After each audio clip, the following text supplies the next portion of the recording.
Hi everybody, welcome back to my channel, Turn Up to Tangerines, and today I have another casserole, hot dish, baked dish recipe for you, and this one is for chicken and wild rice casserole.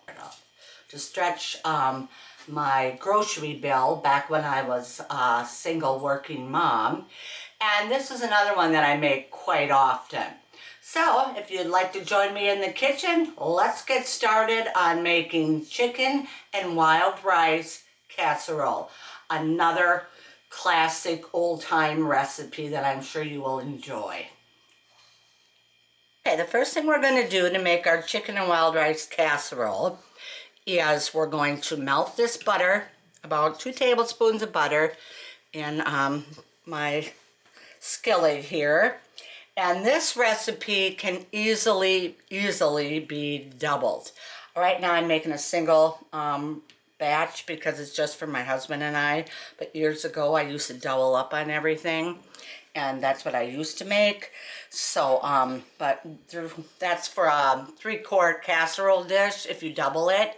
And there was just no way my husband and I would eat quite that big of a, pan full. So I am going to be making a 2-quart. Which is roughly an 8 by 11 size pan that I lightly greased with some Crisco. And I'll let that melt. Okay.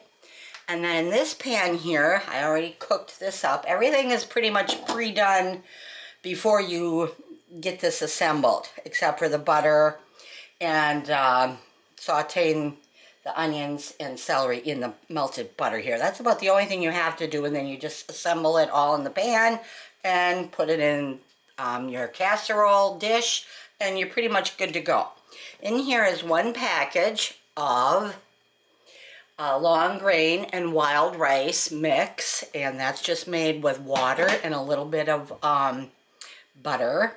And I used the Aldi brand, which you can use. I used to use Uncle Ben's all the time. And I still like to use Uncle Ben's, but I was at Aldi, so I picked this up. And then, like I said, in this pan here, so that's done. And then yesterday, I cooked up a bunch of chicken thighs that they had on sale at Aldi also. And I bought a big pack of them, and I cooked them all up. And this is about, I'd say 3 cups for sure of diced chicken thighs that I cooked up and diced. I'm going to freeze the rest of the chicken thighs and make a different recipe, chicken divan or divain with that later next week. So that's another old-fashioned recipe that I'm going to be making. So I got all this done. It's just a matter of heating up your butter here in the pan. Oh, got that all wet now. And sauteing up your celery and about a half an onion diced. And that was probably about 2 or 3 stalks of celery cut in half and then diced up. And then here I have some water chestnuts that they were sliced, that I bought in the can, of course. And I sliced them up. Or they were sliced, excuse me, they were sliced up, and then I just diced them up smaller. I am not a big fan of water chestnuts. If you aren't at all, just don't even add them. I mean, my husband loves them, like I said. The only way, I really like to eat a water chestnut is a whole water chestnut that's been wrapped in bacon and put in a nice sweet barbecue sauce. So that's the way I like my water chestnuts. But he likes water chestnuts, so hey, I add them then. And if I chop them up like this, they really aren't that bad. I'm not a fan of eating big chunks of them, no. And we're just going to get this nice and sauteed up lightly. Ooh, it smells good already. And let that saute on, medium-low here. I'd say about 5 minutes or so.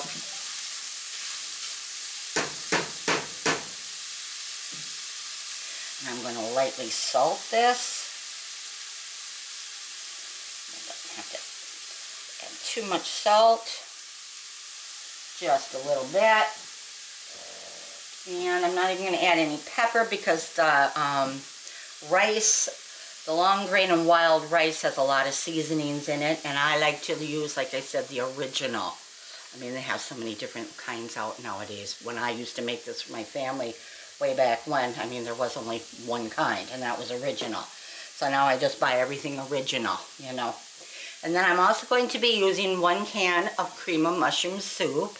And I know there are a lot of people out there in the cooking world that have a problem with cream of anything soup. You know, cream of mushroom, cream of chicken, cream of celery, cream of whatever soup, cream of potato soup. Well, personally, if it wasn't for cream of whatever soups, when I was a young mother, you know, on my own, raising kids, we wouldn't have survived without a can of cream of something and whatever I made. It didn't matter what I made. It had a can of cream of mushroom, chicken, celery, potato, whatever kind of soup in it. So, I don't have a problem with it. In fact, I like it. I still use it and whatever. It's fine with me. So, I'm just going to keep on letting these get softened up. And then we'll add our chicken to this in about, a couple of minutes here, and we're almost done making this already. So that's how fast it goes once you start. Okay, I've added my chicken here, and I'm just going to stir this around. You just want to get it, you know, soften up the celery and the onion a little bit here, and heat the chicken a little bit. Not like you're cooking anything. Everything's pretty much, the meat's cooked already, so we just, you know, sometimes celery takes a little bit to soften. And I'm just going to lightly stir that up. And this recipe is another really, really good recipe to make when you, like after Thanksgiving, when you have a whole bunch of turkey left over and you don't know what to make, or you don't, you know, you just can't eat another turkey sandwich. This recipe is really good for that also. I've made it. I think that's when I first started making this, is when, after Thanksgiving one year, I thought, what the heck am I going to do with all this turkey? We can't eat any more sandwiches, and I made this, so that looks pretty good. I'm just going to turn that up just a little bit here, and let that go. The dogs are looking at me, aren't you guys? Yeah, smells good, but I just want to make sure this celery isn't quite as... Yep, I'm getting there. I think worse than biting into celery. That's kind of hard yet and chunky. So, there. Tastes good already. And now we're going to add our 1 box, and this is, this is a 6-ounce box of the long grain and wild rice that I cooked up with water and a little butter. I'm just going to add that. Now, if you wanted to get even, like get into the festive mood of the fall, you could add some pecans to this, chopped pecans. But like I've said many times, my husband has diverticulitis, and I recently went to the doctor, and I supposedly have it too. But I have a funny feeling everybody has it to some degree at my age. Come on now. You know, so, but you could add some chopped pecans to this. That would be really good. Some dried cranberries would be good added to this. My husband is not a fan of dried cranberries added to things, so that wouldn't be for him, but I would like it. So there we go. And now we're going to add our can of cream of mushroom soup. Like I said, this recipe is very, very easy to double. As you can see, you just double up on everything and you'd be good to go. There we go. Ooh, don't start barking, you guys. No, wait till I'm done at least, okay? And then you can go bark till you're nuts. Okay, and this is a 1 can cream of mushroom soup. And this is, ooh, a half a cup of just plain milk. Just to kind of, add a little moisture to this. Turn that down. I'm going to stir that around. And then I'm going to add, ooh, jeez. Well, I'm going to add 1 cup of sour cream. And, I like these measuring cups, but they don't give you much to hang on to. There. There's 1 cup of sour cream. And we're just going to stir that in and let that bubble for just a little bit.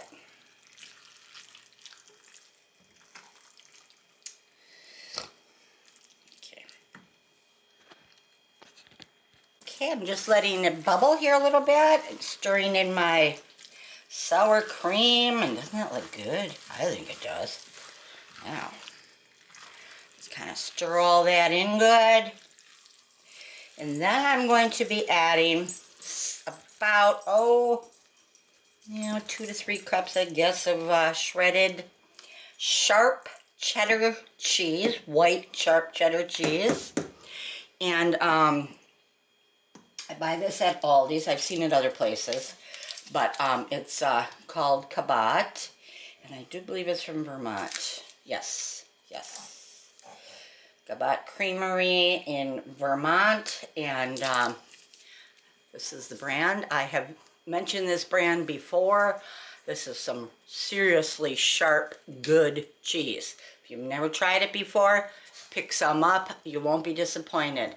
Sorry, sharp cheddar makers here in Wisconsin, but this stuff is pretty darn good. I mean, I'm real picky on my sharp cheese, and this is really good. And I do like white cheddar cheese. It's no different than than regular cheddar, orange cheddar, except it's like an enzyme is added, but whatever.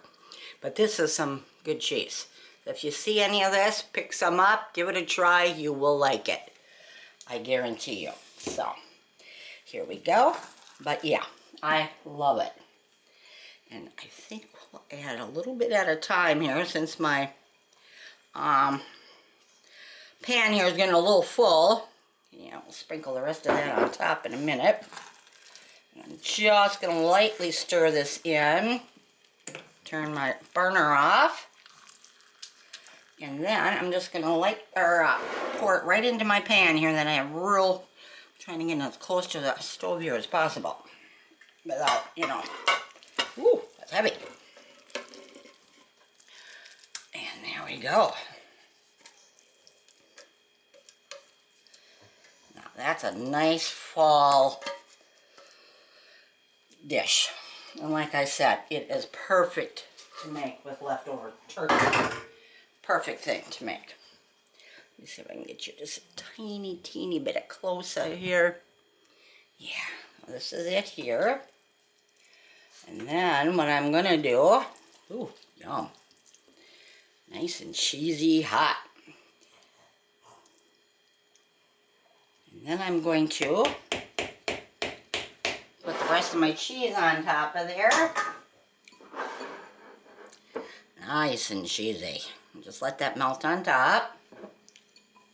The dogs want some cheese, but you know what? They've had enough. Trust me. They've had their share. And I'm just going to kind of go like that. Then I'm just going to take some breadcrumbs. That's all I had was some of these Italian breadcrumbs. I don't even know. They've probably been in there all summer long, but that's all I had. You could also use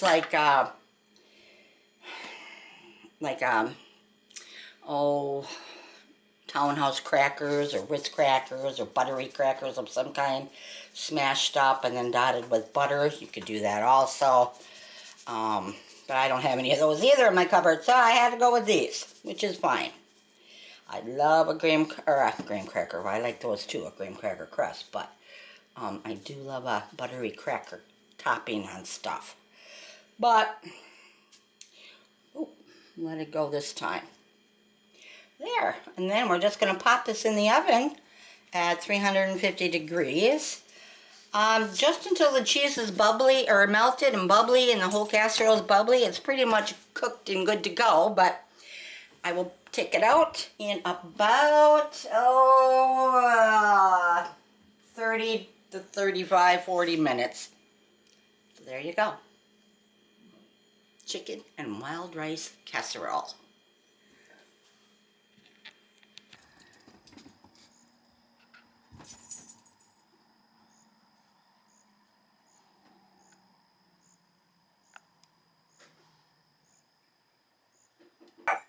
Oh, yeah.